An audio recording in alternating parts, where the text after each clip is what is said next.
Recording studio Sheikhpura.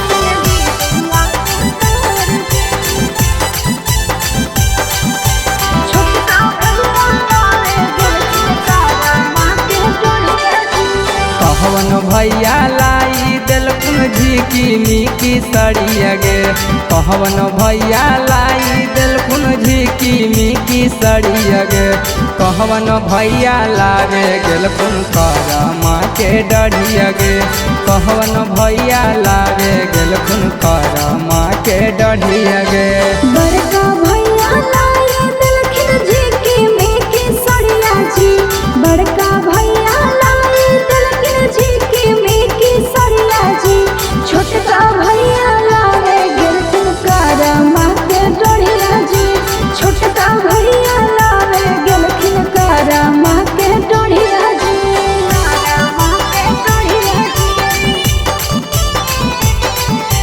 Karma के डढ़िया जी। छोटका भैया लावे गेलखिन।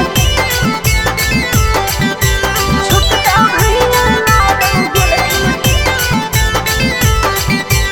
मिक्स बाय शैलेंद्र बाबू। छोटका भैया लावे गेलखिन करमा के डढ़िया जी। कहवन भैया लावे गेलखुन नदिया से झार गे। कहवन भैया लावे गेलखुन नदिया से झार गे। कहवन भैया टानो हखुन डिलिया के तार गे।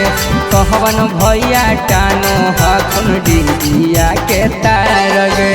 मझला भैया लावे गेलखिन नदिया से झार जी। मझला भैया लावे गेलखिन नदिया से झार जी।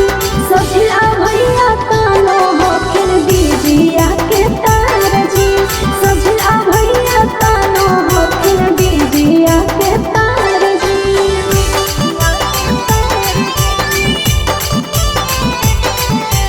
डिजिया के तार जी। छोटका भैया लावे गेलखिन। सझला भैया तानो